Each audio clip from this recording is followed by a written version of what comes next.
As our cities grow, our roads are becoming more and more congested, and a large number of accidents happen on a daily basis. Government agencies around the world are desperately trying to reduce those numbers and reach a common goal. Let's just watch this campaign that was recently launched by Transport for New South Wales this year.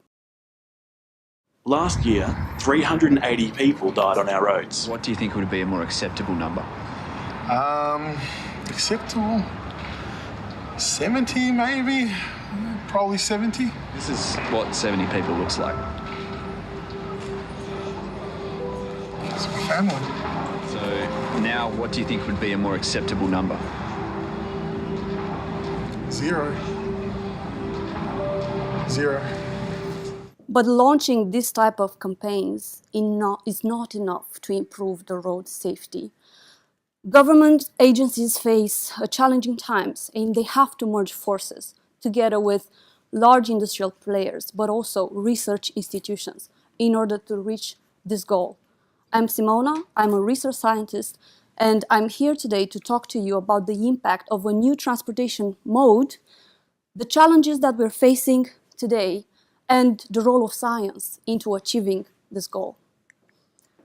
This new transportation mode is called autonomous and connected vehicles. They are already here, and many cities around the world are already testing them, either in university campuses or around airports and even around hospitals. They promise to provide a safer transport mode. But what is the final goal, and how do we actually want to integrate this in the current transportation mode? Let's fast forward a little bit. It's 2030. It's early morning, you want to go to your work, you just booked through your mobile phone or through your virtual assistant at home a trip through an on-demand, autonomous shuttle, electrical, environmental friendly, which can bring you to work in the safest conditions, and you can actually even work while getting to your destination. This is the level 5 of automation. This is where we want to go. The vehicle will have no steering wheels, no pedals, and will be completely safe and comfortable for you, equipped with dozens of sensors to get you to your destination. But where are we today in 2018? We are at the level 2 of automation. Basically, the majority of vehicles that we are testing, they still have the steering wheel, they still have pedals, and allow you to take control over your vehicles in case something happens. We still have quite a long way to go there. But once it's done, this will be on-demand transport like never before. Imagine your groceries delivered at your door, your fashion clothes, everything, when you want it, any time of the day. Fantastic, right? Who wouldn't want that? But less effort for you means actually more car trips on the road. Even if they're autonomous, even if they are connected, there'll still be more and more cars, and the traffic congestion problem will not be solved. This is quite a challenging phase that we are facing. Where are we in Australia right now? There are a number of trials being tested out there, as you can see from these examples. But what I would like to tell you today is that a recent survey revealed that 51% of households in Australia have 2 or more motor vehicles. Australians love their cars. So how do we convince people to get out of their private car and go into a, autonomous but shared vehicle? This is not an easy task. 2 major factors are extremely important for any citizen traveling for their daily activities. One is travel time, the second is the cost of the journey. Any new transportation mode coming in, if it doesn't improve the travel time, and if it doesn't come at a, let's say, lower cost than whatever they're paying for any other transportation modes, it will not be adopted. But this is really not easy.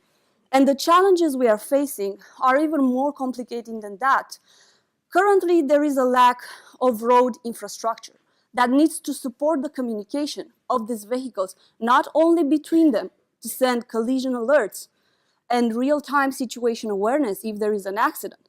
But also, they need to support the communication between the vehicles and the traffic lights, for example. We also lack standard adoption. We lack insurance policy which are adopted to this new transportation mode. But in my opinion, what we lack is a full design of this ecosystem of new autonomous and connected vehicles, which has to be built up from the beginning, from the production of the vehicles, from the testing, compliance checking, maintenance, updating, real-time data collection of the movement of this vehicle, and so on. We need to think about that. And the most important challenge is that there is a lack of research studies to actually show if this adoption of autonomous and connected vehicles is actually beneficial to all of us. Research can bring a new vision. Our role as researchers is to ask ourselves questions about unsolved problems and find new methods to solve these problems. Through our extensive competencies in smart data analytics, we can understand how the travel demand can be balanced in the city when we have a specific fleet of autonomous vehicles running around. We also build models in order to understand how the users will change their behavior when facing this new shift of transportation mode. How many are going to adopt an autonomous vehicles? How many are actually going to pay a little bit more but share the ride with other passengers? It's extremely important to know all of these factors. What if we increase the price? How is this going to affect all of us? But the most important part, in my opinion, is actually for Transport Management Center to be able to control this fleet of autonomous vehicles when they realize that traffic congestion becomes worse and worse.